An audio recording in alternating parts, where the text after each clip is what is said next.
시작. 역전의 은혜를 경험하라. 다시 한번 시작. 역전의 은혜를 경험하라. 우리 서로 인사합시다. 역전의 은혜를 경험합시다. 우리 인생 가운데는 많은 일들이 있습니다. 실패하고 좌절하고 때로는 우울하고 때로는 마음에 기억하고 싶지 않은 그런 일들이 우리에게 다가올 때가 있습니다. 그러나 여러분, 그런 데서 낙심하지 마십시오. 하나님은 하나님의 사람을 통해 역전이라는 이 단어를 주셨습니다. 하나님은 당신의 백성들을 그냥 놔두지 않아요. 반드시 역전의 은혜를 베풀어 줄 믿습니다. 여러분, 야구 경기를 요즘에 보면은 참 재미있잖아요. 요즘 기아가 선수들을 잘 이렇게 데리고 왔어요. 그래서 요즘에는 잘 이기고 있는데, 우리 야구 경기 보면은 7회 말까지 다른 선수들이 잘 이기고 있다가 8회가 되면은 역전하는. 그래서 참 희한하게 그렇게도 점수를 잘 뺄까라는 정도로 그렇게 잘 경기를 운영하는 그런 이게 경기하는 것을 우리가 보게 됩니다. 승리를 장담했을 겁니다. 왜냐하면 7회까지 이기고 있었기 때문에. 그럼 누구도 예상치 못하게 8월부터는 역전이 되는 모습을 경험할 수가 있습니다. 운동 경기만이 아닙니다. 우리의 삶에도 우리의 신앙생활도 역전이 있습니다. 하나님은요, 역전의 명수이십니다. 아멘이십니까? 하나님 여러분의 삶 가운데 역전의 은혜가 베풀어 주시길 주님으로 축원합니다. 그래서 성경을 보면은 역전의 이야기가 참 많이 나와요. 예수님도 십자가에 죽으셨다가 부활하시면서 역전하시지 않습니까? 다윗도 그렇고 요셉도 그렇습니다. 히스기야와 다니엘의 삶을 보면은 역전의 드라마라고 할 정도로 역전의 은혜를 많이 베풀어 줬어요. 어떻게 이런 상황 가운데 역전하지? 사울의 음모에서 다윗은 건지게 되고 종살이고 감옥까지 들어갔는데 요셉의 삶이 역전되어 애굽의 총리가 되고, 여러분 히스기야 어떻습니까? 히스기야는 많은 적군들이 쳐들어왔을 때 더 이상 물러서지 못할 예루살렘 성밖에 남지 않았는데 하나님께서 역전의 은혜를 베풀어 주시지 않습니까? 다니엘은 또 어떻습니까? 다니엘은 왕이 여러 명 바뀌었어요. 그러나 하나님께서는 그때마다 이기게 하셨고 마지막에 사자굴에서도 승리할 수 있는 역전의 은혜를 주셨던 것을 보게 됩니다. 여러분, 이것은 성경의 인물들만 아니라 예수를 믿는 모든 사람, 그리스도를 구주로 영접하고 언제나 성령의 인도를 받은 우리들도 역전의 은혜가 임할 줄 믿습니다. 오늘 본문 역시도 이스라엘 회복을 통해서 역전의 은혜를 말해주는 본문의 내용이 나옵니다. 그렇다면 하나님께서 왜 역전의 은혜를 우리에게 베풀어 주실까요? 왜 우리에게 역전의 은혜를 주실까요? 우리는 그것을 먼저 알아야 되겠죠. 그 이유가 무엇일까? 여러분, 하나님은 왜 여러분에게 역전의 은혜를 베풀어 주실까요? 다른 사람보다 똑똑하기 때문에, 다른 사람보다 이뻐 보이기 때문에, 여러분 다른 사람보다 재물이 많기 때문에 아니라는 것입니다. 하나님께서 여러분에게, 저에게 역전의 은혜를 베풀어 주신 것은 하나님입니다. 우리 본문 10절 3번의 말씀 읽어봅시다. 시작. 내가 노하여 너를 쳤으나 나의 은혜로 너를 불쌍히 여겼은즉. 아멘. 하나님께서 왜 우리에게 은혜를 베풀어 주신다고요? 나를 불쌍히 여기셨다는 것입니다. 예수님께서 3년 동안 사역하시면서 이를 두루 다니면서 그들이 부르실 때 주님 나를 고쳐주셔서 라고 했을 때 고쳐주는 장면도 나오지만은 예수님이 특히 불쌍히 여기시는 장면들이 성경에 기록되어 있습니다.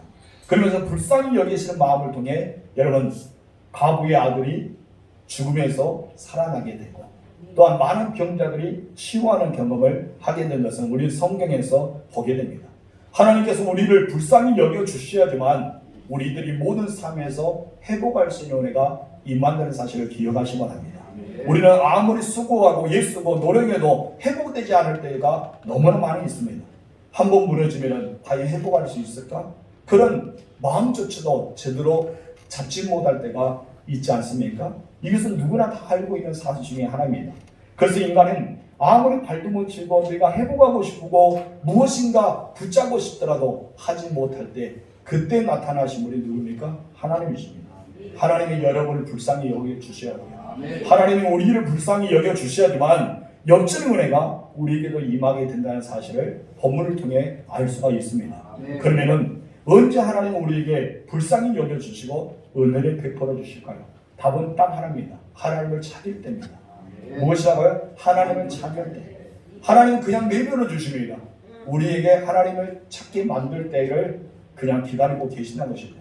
여러분, 요셉의 시대가 지나고 이제 요셉을 알지 못하는 새로운 왕, 애굽의 왕이 등장하게 되지 않습니까? 그래서 이제는 그때부터 시작해서 이스라엘 자손들이 430년 동안 고난을 겪습니다. 하나님은 430년이나 긴 세월을 참아주십니다. 그를 기다려주십니다. 어느 때까지요? 하나님을 찾을 때까지.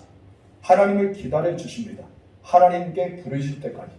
여러분, 우리의 삶도 마찬가지입니다. 여러분에게 하나님의 긍휼하심이 임하기를 원하십니까? 여러분의 삶 가운데 역전의 드라마를 쓰고자 하십니까? 그렇다면 우리는 하나님을 찾아야 됩니다. 우리 하나님께 부르셔야 됩니다. 우리의 죄를 깨닫고 철저하게 누이치고 회개하고 돌이킬 때 하나님이 여러분을 불쌍히 여겨주신다는 사실을 기억하시기 바랍니다. 여러분, 하나님이 그들을 쳤다라고 여기서 말씀하잖아요. 노하였다. 그를 쳤다. 그들이 범죄하게 되고 우상을 섬기게 되고 하나님이 잊어버리자 하나님은 그들을 치게 되었습니다. 그러나 그들이 하나님의 은총 가운데 다벌면서 이제 포로에 벗어나서 이제 예루살렘에 돌아올 수 있는 길은 딱 하나였습니다. 바로 그들이 하나님을 찾을 때였습니다. 그들이 하나님을 섬길 때였습니다. 그들이 자신의 잘못을 누이치고 돌이켜서 하나님께 나왔을 때 하나님은 그들을 불쌍히 여겨주셨다는 내용이 본문의 내용입니다. 하나님은요, 때는 징계도 하시지만은 회복시켜주시는 하나님이십니다. 하나님은 우리를 징계하는 것이 이유가 아닙니다. 하나님은 우리 삶을 징계하는 것이 목적이 아니라는 것입니다. 하나님은 우리에게 평안을 주시고 우리를 회복시켜주시고 우리에게 은혜를 내려주시며 우리가 좋아하는 축복, 하나님은 복을 주시는 분이 바로 여러분의 아버지 하나님이십니다. 그 하나님께서 여러분에게 은혜를 베풀어 주시되 역제는 은혜를 베풀어 주기를 축원합니다. 그렇다면 우리의 인생 가운데 회복이 필요한 것이 무엇일까요? 역제는 은혜가 어떤 것이 필요하실까요? 우리는 나를 돌아볼 때, 내가 하나님께로 나아갔을 때 우리 그 은혜가 임하고 역제는 운종이 일어날 줄 믿습니다. 여러분, 하나님께 불쌍히 여겨달라고 기도해야 돼요. 하나님, 나를 불쌍히 여겨달라. 내가 지금 이렇게 어려운 처지에 놓여 있으니 불쌍히 여겨달라. 하나님은 우리에게 불쌍히 여겨달라 할 때 우리의 기도를 들어주십니다. 이방인 여인도 그러잖아요. 가나안 여인 중에 이방인 여인이 자기 딸의 흉악한 기질이 들렸어요. 예수님 앞에 나와서 자기 딸을 고쳐달라고 해요. 근데 예수님은 거절하십니다. 예수님은 거절한 것도 있었다는 것입니다. 예수님 거절할 때 끝까지 그 여인은 예수님 앞에 나옵니다. 근데 예수님은 무엇을 합니까? 나는 이스라엘만 부르심을 받았기 때문에 이방인 너희들에게는 부름을 받지 않았다라고 말합니다. 근데 그 여인은 무엇입니까? 자기는 개치금을 여기더라도 땅에 떨어지는 그 부스러기도 나에게 허락해달라고 할 때 예수는 그 여인을 불쌍히 여겨주셨습니다. 여러분, 우리는 정말 그 은혜, 불쌍히 여기는 은혜가 우리의 삶 가운데 나타날 줄 믿습니다. 그렇다면 하나님은 언제 우리에게 기회를 주실까요? 그 기회를 주시는데 바로 내가 하나님을 저를 찾고 하나님 앞에 나아가고 그 얼굴빛을 하나님께 돌려서 올려드릴 때 하나님은 그 기회를 우리에게 주신다는 것입니다. 여러분이 주신 기회를 하나님께서 주시는 은혜를 잊지 마시고 찾으시고 나아가실 줄로 축원합니다. 그렇다면 우리 첫 번째 다 같이 읽읍시다. 시작. 역전의 은혜이다. 하나님은 여러분의 모든 삶 속에 역전의 은혜가 베풀어 주기를 소망합니다. 10절 중간 말씀 읽겠습니다. 시작. 이방인들은 내 성벽을 쌓을 것이요 그들의 왕들이 너를 섬길 것이며. 아멘. 이방인들의 성벽을 쌓고 그들의 왕이 너를 섬긴다고 말씀하십니다. 하나님께서 이스라엘 백성들에게 바벨 포로 생활 70년 만에 그들이 돌아오겠다는 약속도 하셨습니다. 근데 그들이 돌아왔을 때 가장 먼저 한 것이 무엇이에요? 예루살렘을 회복하겠다고 말씀하십니다. 여기서 우리는 그때 이방인들의 성벽을 어떻게 한다? 쌓는다. 한마디로 재건한다는 말씀이 기록되어 있습니다. 그런데 역사적으로 보면 이방인들이 예루살렘의 성을 재건하지 않습니다. 여러분, 분명 하나님 무엇이 했습니까? 여기서 말씀하면 이방인들이 내 성벽을 쌓을 것이다. 내 성벽을 쌓아서 재건할 것이라고 예언했는데 왜 역사적으로는 그 예언이 그대로 이루어지지 않았을까요? 여러분, 그 사실은요, 바로 이 예언의 말씀은 이방인들이 와서 쌓지가 않는다는 것입니다. 하나님은요, 하나님 백성들이 쌓기를 원하십니다. 무슨 말인지 알죠? 우리 교회 일을 할 때도 여러분이 하나님의 일을 하기를 원하십니다. 그런데 여기서 보면은 우리 역사적 근거 보면 이방인들의 성벽을 쌓지 않지만은 이방인들이 우리 이스라엘 백성들이 성벽을 쌓을 수 있도록 도와줍니다. 많은 것은 물품을 제공해 줍니다. 그는 스스로 그 하나님 백성들이 그 성벽을 재건하는 모습이 나와 있습니다. 하나님은요 기가 막힙니다. 주의 백성들이 그 일을 하게 만듭니다. 그리고 그 일을 통해서 하나님께 영광을 돌리게 만든다는 것입니다.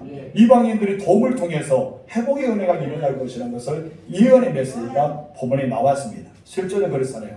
바로왕 고레스가 바벨론에 점령한 후에 포로로 잡힌 이스라엘 백성들 유다인들 다 돌려보냅니다. 그러나서 무엇입니까? 너희는 성전을 건축하라. 필요한 것을 내가 모두 제공해 주겠다라는 은혜를 베풀어 주십니다. 우리 에스라 볼까요? 1장 2절 3절 시작. 바사왕 고레스는 말하더니 하늘의 하나님 여호와께서 세상 모든 나라를 내게 주셨고 나에게 명령하사 유다 예루살렘의 성전을 건축하라 하셨나니 이스라엘 하나님은 참 신이시라. 너희 중에 그의 백성된 자는 다 유다 예루살렘으로 올라가서 이스라엘 하나님 여호와의 성전을 건축하라. 그런 예루살렘에 계신 하나님이시라. 아멘. 당대 최고의 최강국이었던 바벨론이 있었어요. 이 바벨론에서 이스라엘 백성들이 무너지지 않습니까? 그런데 메대와 바사 왕 이렇게 두 나라가 연합을 하여서 이 바벨론을 초토화시킵니다. 이런 바벨론은 결코 무너지지 않아요. 이 메대는 연약하고 바사도 연약합니다. 그런데 왜 메대와 바사군의 연합군이 쳐들어왔을 때 그 바벨론에 무너질 수밖에 없었을까요? 이런 뻔합니다. 왜 그랬을까요? 하나님이 예언하셨기 때문에. 하나님이 말씀하기 때문에. 아무리 우리가 강할지라도 약한 자가 우리를 터서 우리를 쓰러뜨릴 수가 있다는 것입니다. 여러분 보세요. 이스라엘 전투에서 여러분 골리앗을 다윗이 이기려고 생각을 했을까요? 여러분 사울이 그를 보냈을 때 야, 이 다윗은 정말 용맹스럽고 하나님과 함께 하시니 너희 골리앗을 물찌를 수 있는 능력이 있어라고 믿고 보냈을까요? 아닐 것입니다. 수많은 이스라엘 백성도 다윗이 나가서 물맷돌을 가져 나갔을 때 사람들 무엇을 할까요? 여러분 자기 형들은 어떻게 할까요? 다윗의 형들이 그와 같이 다윗이 나갈 때 막 간 다음에 누가 갔을까요? 우리 아버지가 사랑했던 자, 나의 사랑하는 동생이 저렇게 어리석게 나가서 전투에 나간 날이 얼마나 간이 졸였었겠습니까? 누구든지 예상하지 못했습니다. 그러나 여러분 다윗이 골리앗을 이기지 않습니까? 우리 아무리 강대국이라도 하나님의 말씀이 계시면 하나님께서 허락하시면 여러분 그 나라는 무너지게 되어 있습니다. 바벨 보세요. 여러분 세계 최강국이라고 여겼지 않습니까? 그런데 메대와 바사의 영연합을 통해서 무너집니다. 왜 그러냐면은 이미 고레스라는 단어, 고레스가 태어나기도 몇천 년 전에 이 왕이 태어나서 이스라엘에게 해방해 줄 것이라는 것을 예언하셨습니다. 여러분 고레스에게 나타나신 하나님이 아니라 태어나기 전부터 이 고레스라는 단어가 등장하게 되었다는 것입니다. 그래서 바벨을 정복했던 이 바사의 고레스 왕이 첫 번째 했던 것이 바로 너희 유다인들은 가서 하나님의 성전을 재건하고 다시 고쳐라. 이것이 그들의 명령 중에 하나였던 것입니다. 여러분 우리 볼까요? 6절 말씀 읽읍시다. 시작. 그 삼의 사람들이 은그릇과 금과 무품들과 짐승과 보물을 돕고 그 위에 영혼을 기쁘게 드렸더라. 무엇을 위해 드렸을까요? 이방인들이 예루살렘 성벽을 건축할 수 있도록 하나님의 전에 성전을 쌓을 수 있도록 이렇게 많은 것을 도와주고 필요가 있는 여러 가지를 도왔다는 것을 보게 됩니다. 이것을 보면은 있을 수가 없는 일이 일어나고 있습니다. 되지 않은 일이 되어지고 있습니다. 불가능한 일이 가능하게 되었답니다. 저는 있을 수 없는 것이 되었다는 것은 역전입니다. 이런 역전의 은혜가 어디 있습니까? 여러분 자기의 포로예요. 노예들입니다. 그런데 왕이 포로와 노예들을 보내준 거예요. 보내준 거 어떻습니까? 많은 것을 내가 제공해 주겠다. 그들이 원해서 왕이 우리가 가서 예루살렘을 재건하고 성벽을 다시 재건하겠습니다 라고 부탁한 것이 아니라 고레스 왕이 성령의 감동을 입어서 야 너희는 가라. 너희 필요한 것은 내가 금과 은과 물품과 짐승과 보물을 다 주겠다. 너희들 가서 한번 재건해봐 하면서 이렇게 도와준다는 것입니다. 얼마나 큰 은혜가 어디 있습니까? 하나님 왜 이렇게 있을 수 없는 것을 일어나게 하셨을까요? 바로 하나님께서 이 고레스의 마음을 감동시켰다는 것입니다. 이방인들 마음을 감동시키면 하나님의 교회가 세워집니다. 또 우리 성도들 마음을 감동시키면 하나님은 그 일을 하신다는 것을 우리는 볼 수가 있습니다. 1절 말씀 나같이 읽읍시다. 시작. 바사왕 고레스 원년에 여호와께서 에레미야 입을 통하여 하신 말씀을 이루게 하시려고 여기서 말합니다. 에레미야 선자의 입을 통해서 예언했던 메시지를 어떻게 해야? 이루게 하시려고. 하나님께서 에레미야를 통해서 말씀했던 것을 이루게 하시려고 이 바사왕 고레스의 마음을 어떻게 했다? 감동시켰다는 거예요. 하나님 말씀을 성취하기 원합니다. 누굴 통해 성취하기 원합니까? 사람을 통해. 그 사람이 이방인 될 수 있고 하나님 믿는 사람이 될 수 있습니다. 저는 오늘 여러분의 말씀을 드리고 싶은 것은 이방인이 아니라 여러분을 통해서 하나님의 나라가 세워지기를 소망합니다. 하나님의 역사가 여러분의 이름을 통해서 나타나기를 소망합니다. 그러면서 어떠합니까? 그 온 땅에 공포하고 조서도 내리고 이렇게 메시지를 전도한 것을 보게 됩니다. 에레미야를 통하시는 하나님의 말씀, 위대한 말씀입니다. 구약과 신약에 있는 그 말씀이 사람들에게 감동을 주시고 은혜를 주신다면 회복의 역사, 은혜의 역사, 그리고 역전의 은혜가 우리의 삶에 일어나게 될 줄 믿습니다. 여러분 인생도 마찬가지입니다. 하나님께서 그 사람의 마음을 감동만 주신다면 충분히 여러분에게 역전의 은혜가 임하게 된다는 사실을 믿으시 바랍니다. 그리고 이를 사모하면서 기도하세요. 하나님, 나에게 역전의 은혜가 있기를 원합니다. 내가 역전의 은혜가 체험한 자가 되기를 원합니다. 내가 역전의 은혜를 경험하여서 다른 사람이 힘들고 어려울 때 내가 이렇게 역전의 은혜를 경험했으니 너희도 이와 같이 해보렴 하고 하는 간증의 사람이 여러분 되실 주님으로 축복합니다. 그러니까 역전의 은혜가 임하면 어떤 축복이 일어날까요? 우리 다 같이 두 번째 읽어봅시다. 시작. 평안과 재물이. 역전의 은혜가 임하면 우리에게 나타난 것은 평안이 임하고 재물이 늘어나는 역사가 일어나게 됩니다. 11절 본문 시작. 내 성문이 항상 열려 주야로 닫히지 아니하니니 이는 사람들이 내게로 이방인들이 재물을 가져오며 그들의 왕들을 포로로 이끌어옵니다. 이방인들의 무엇이야? 재물을 가져온다. 근동, 어떻게 고대 근동의 성문들은 낮에는 열려 있어요. 그러나 밤에는 굳건하게 닫혀버립니다. 이것이 바로 그들의 삶이었어요. 낮에는 열어주면서 많은 사람이 왕래하게 합니다. 그리고 밤에는 철면처럼 완전히 닫아버립니다. 그런데 여기서 보면 어떻게 한다고요? 낮이나 밤에나 항상 성문이 열려있게 될 것이라 예언합니다.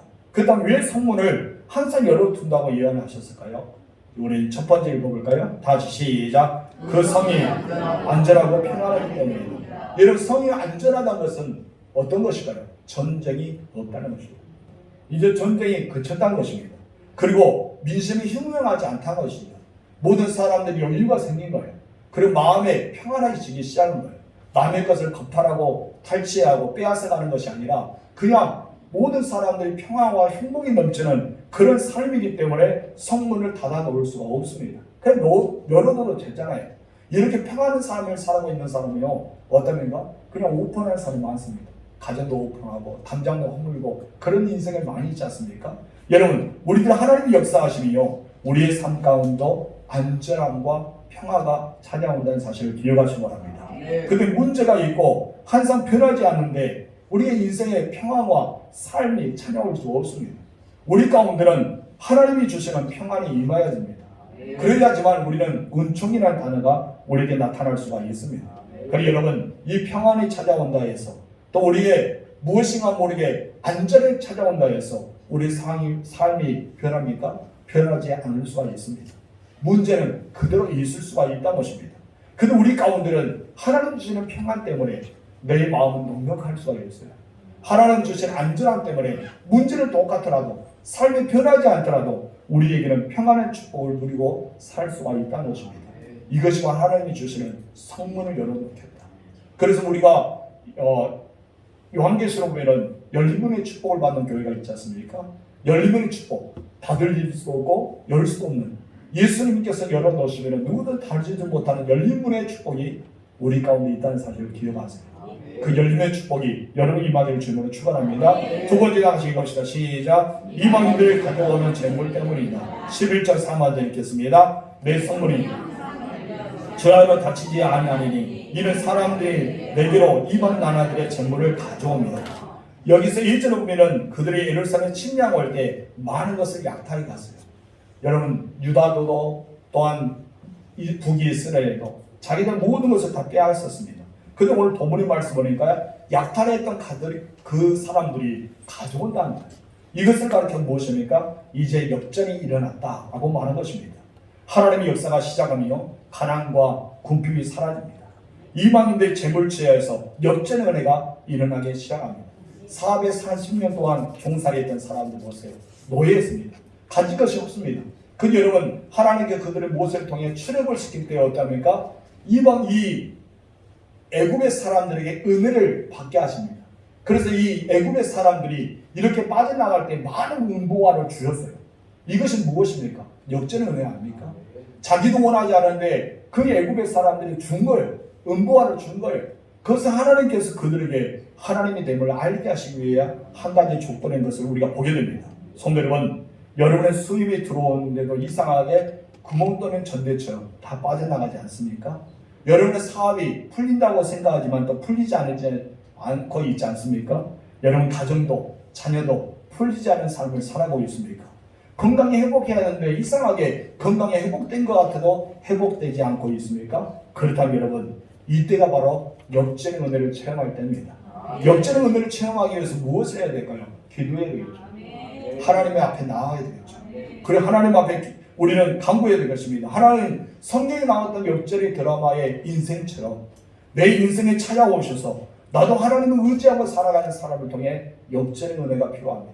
역전의 은혜를 달라고, 내가 역전의 은혜를 체험하게 해달라고. 그렇다면 하나님께 여러분의 모든 삶 속에 역전의 은혜라는 놀라운 축복을 안겨줄 줄 믿습니다. 여러분, 역사에 보면요, 이스라엘 예루살렘 성문이 항상 닫혀있다 했지 않습니까? 열어둔 적이 없다 했습니까? 그런데 이 말씀은 왜 열린다 했나? 우리 영적으로 말씀을 풀어봅시다. 왜 하나님께서는 그곳에 있는 모든 성문이 열린다라고 이야기했던 것은 다른 것이 아니라 예수 그리스도에 대한 메시지가 그것에 포함되어 있습니다. 여러분, 우리 예수님이 길이십니다. 진리십니다. 생명이십니다. 예수님이 이 땅에 오심으로써 교회를 통해서 구원의 문을 예수님을 통해 열어주셨다는 것입니다. 그래서 예수님은 항상 열린 문의 문을 주고 항상 열린 것입니다. 누구든지 주님의 전에 나와서 구원의 온전을 받을게 하나님께 영광을 돌리기 위해서 열어놓으신다는 것입니다. 그리고 이 문을 통해서 이방인들의 재물을 가져가고 심지어 왕들도 포로로 끌어온다고 말씀하고 있습니다. 이것은 영적 전쟁에서 승리한다는 메시지가 포함되어 있습니다. 여러분, 영적 전쟁에 승리하려면 우리는 진리품들이 놓여 있습니다. 이 진리품들이 여러분의 삶 속에 영적 전쟁을 통해서 얻어지는 역사가 일어나기를 주님으로 축원합니다. 그럼 왜 우리에게 평안과 이 전리품들이 없을까요? 우리 날마다 승리하고 있는 것 같아도 왜 영적 전쟁에서 패배하고 있을까요?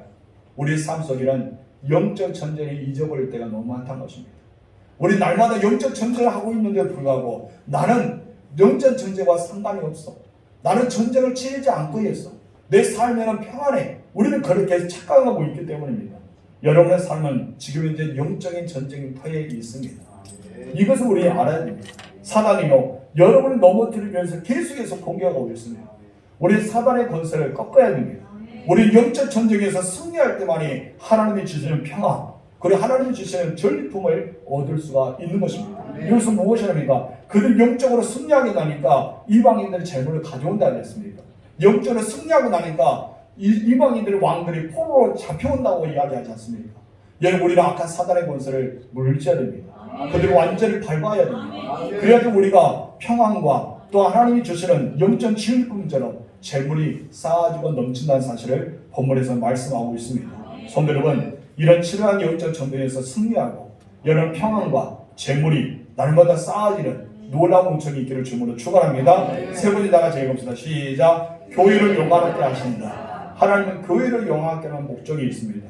본문 13절 중간에 있겠습니다. 내 거룩한 시작. 내 거룩한 곳을 아름답게 할 것이며 내가 나의 발 둘 곳을 영하게 할 것이니라. 아멘. 내 거룩한 곳을 어떻게 한다? 아름답게 할 것이고 내 발을 둘 곳을 영화롭게 할 것이라는 말입니다. 하나님의 성전을 가리켜서 하나님은 내 거룩한 곳이라고 칭하였습니다.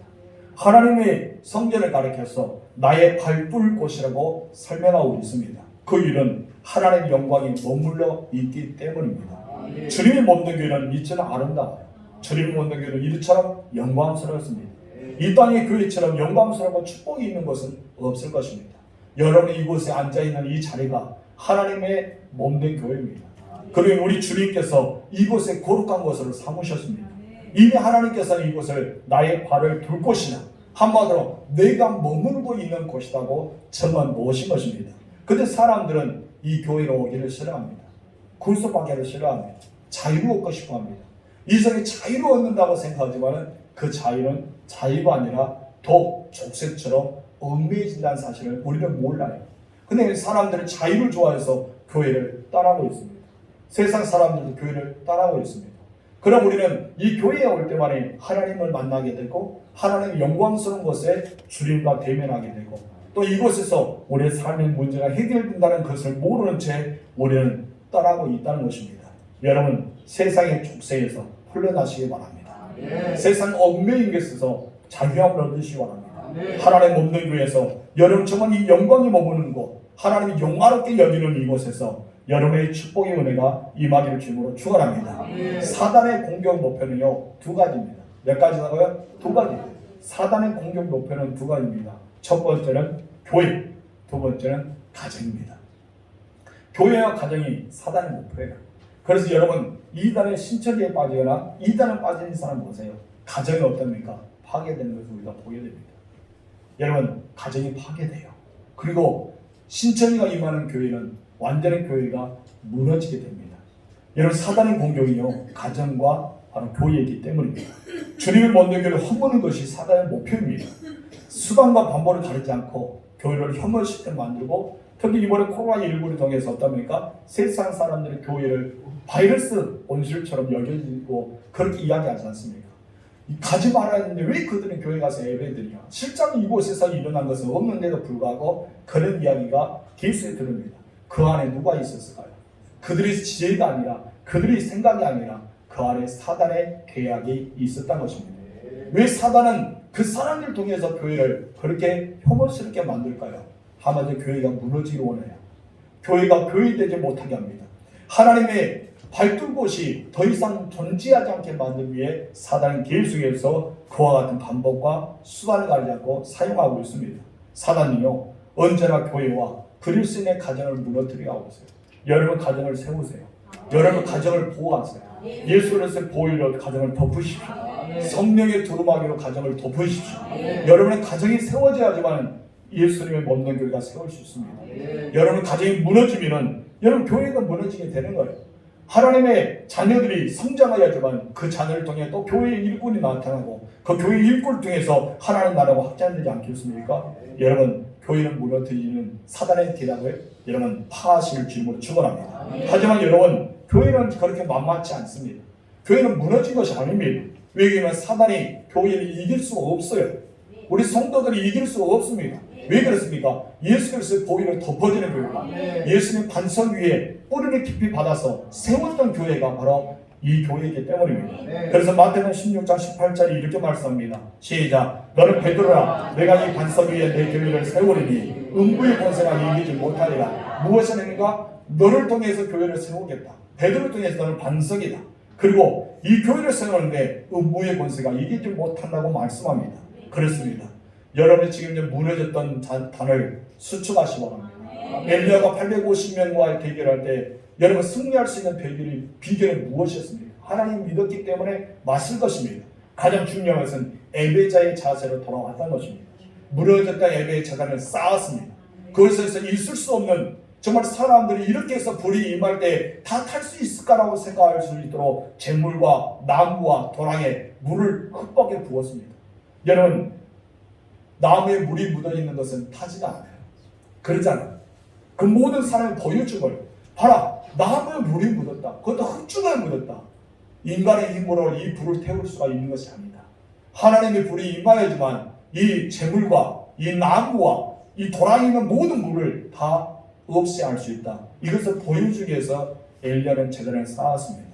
여러분, 무너졌던 제단을 쌓아야 여러분 무너졌던 예배의 제단을 쌓으시고 기도의 제단을 쌓으시고 성기가 봉사의 제단을 다시 쌓아야 그리고 우리는 주님의 교회를 더 영광스럽게 아름다운 모습으로 세워나가야 할 임무가 있다는 사실, 그런 나의 사명이 있다는 사실을 기억하실 줄로 축원합니다. 보면 7절 하반절에 이렇게 말씀하지 않습니까? 시작. 내가 내 영광의 집을 영화롭게 하라. 여기서 말합니다. 나의 영광이 쓰는 집, 이 집을 영화롭게 하겠다고 약속하셨습니다. 우리 둔전교회가 하나님의 영광의 집이 되기를 소망합니다. 그리고 하나님의 영광의 집이 되어서 우리 둔전교회를 영화롭게 하시고 하나님께 그와 같이 세워나가는 교회가 되기를 주님으로 축복합니다. 세 번째 다 같이 읽읍시다. 시작. 어떻게 교회를 영화롭게 하시고 그렇다 하나님이 영화롭게 세워주신다 했는데 어떻게 이 교회가 영화롭게 하실까요? 그것을 어떻게 하실 건가 우리 이 시간에 살펴보도록 하겠습니다. 첫 번째 다 같이 시작. 심판을 통해서야. 12절 읽겠습니다. 너를 섬기지 아니한 시작. 너를 섬기지 아니한 백성과 나라는 파멸하니 그 백성들을 반드시 진멸하리라. 아멘. 하나님 당신의 교회를 섬기지 않은 자를 파멸하겠다라고 말씀합니다. 그들의 백성은 반드시 진멸한다고 말씀합니다. 여기서 말하는 그 나라와 그 백성은 누굴까요? 사단의 권세겠죠. 악한 마귀에게 끌려가는 권세들을 가리켜 그들은 예수님께로 돌아가지 않기 때문에 사단을 쫓아가기 때문에 그들은 파멸하고 그들은 진멸한다고 말씀합니다. 실제로 신약교회는 이것을 누리고 살아왔습니다. 교회를 통해서 하나님은 구원의 역사를 이루어 가십니다. 그리고 이루으셨습니다. 앞으로 계속해서 하나님은 교회를 통해서 그것을 이루실 줄 믿습니다. 성경은 한 번도 교회 밖에서 구원이 있다고 말씀하지 않습니다. 교회 안에서, 바로 예수 그리스도 안에서만이 구원이 있다고 말씀하십니다. 교회는 누가 세우셨습니까? 예수님이 세우셨습니다. 교회의 머리는 누구십니까? 예수님이십니다. 교회의 주님은 누구십니까? 예수님이십니다. 여러분, 교회를 음부의 권세가 이기지 못한 것은 바로 예수님 자체가 교회였어요. 예전의 성막과 예전에 솔로몬이 지었던 성전의 이 모델은 누구였습니까? 예수 그리스도입니다. 바로 예수 그리스도예요. 그렇기 때문에 사단의 권세가 이기지 못한다고 합니다. 오늘 본문에서 이 교회가 건물이 아니라 주님의 몸이 되는 역사가 일어나길 주님으로 축원합니다. 우리 두 번째 다 같이 읽읍시다. 시작.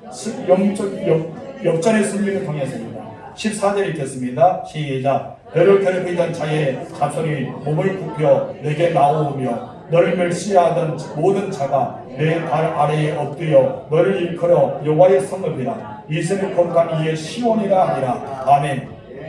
이제 상상할 수 없는 일이 일어나고 있습니다.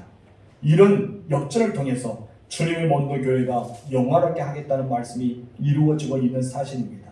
지금도 많은 교회들이 핍박을 받고 있습니다. 그러나 주님은요, 교회를 망하거나 사라지게 하지 않습니다. 여러분, 이웃나라 중국 보세요.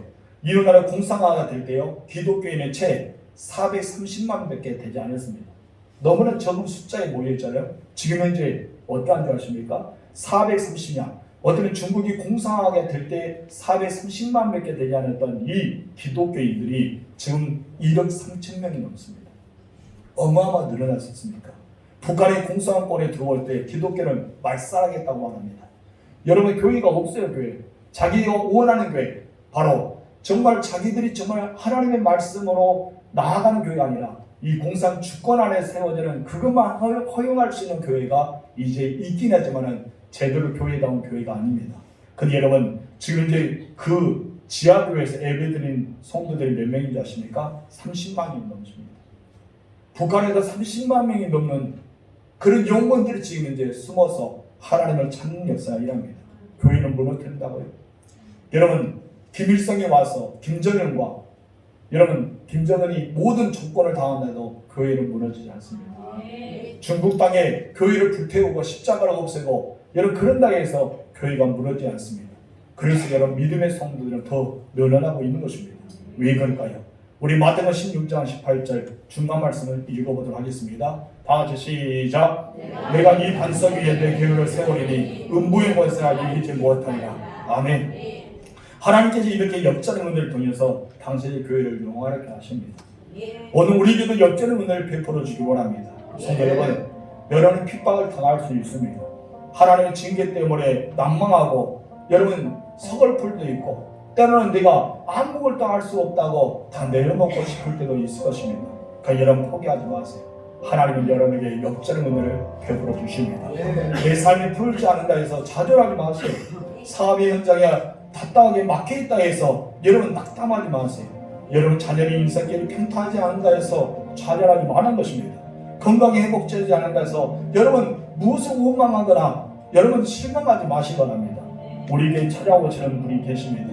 그 찾아오신 분은 누구입니까? 바로 전능하신 하나님이십니다.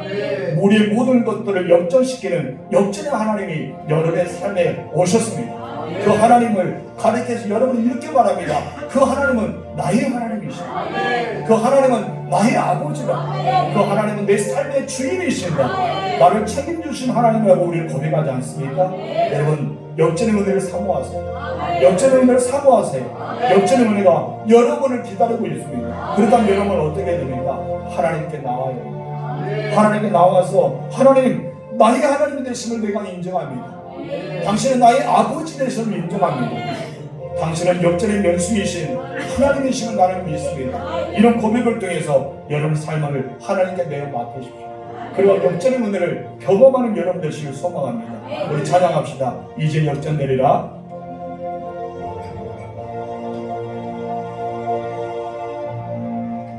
기도를 멈추지 마라. 나의 사랑이 마음을 놓고 원망치 마라. 너의 힘을 지켜라. 저주를 너의 힘을 보인다. 마음을 믿기지 마라. 내가 너를 도우지 않는 소리에 너의 모든 게 울리고 계속하라. 너 기도를 멈추지 마라. 내가 너의 그 모든 삶을 바로 역전시키리. 너 기도를 멈추지 마라. 내가 잠시도 쉬지 않고 모든 걸 지켜보고 있으니 바로 역전이라. 너 기도를 멈추지 마라. 내가 너의 그 모든 삶을 바로 역전시키리. 너 기도를 멈추지 마라. 내가 잠시도 쉬지 않고 모든 걸 지켜보고 있으니 바로 역전 내리라. 그렇습니다. 여러분, 정말 우리는 되지 않은 그런 상황 가운데 하나님이 되게 맞으셨습니다. 그렇게 바빌론이 바사와 또한 그곳에서 무너질 줄 누가 알았습니까? 여러분, 고레스 왕이 이스라엘 백성을 다 보내서 하나님의 예루살렘 성전을 건축할 줄 누가 알았습니까? 이스라엘 역전에 들어갑니다. 여러분, 다니엘도 그랬지 않습니까? 히스기 왕도 그랬지 않습니까? 여러분, 요셉은 어떠합니까?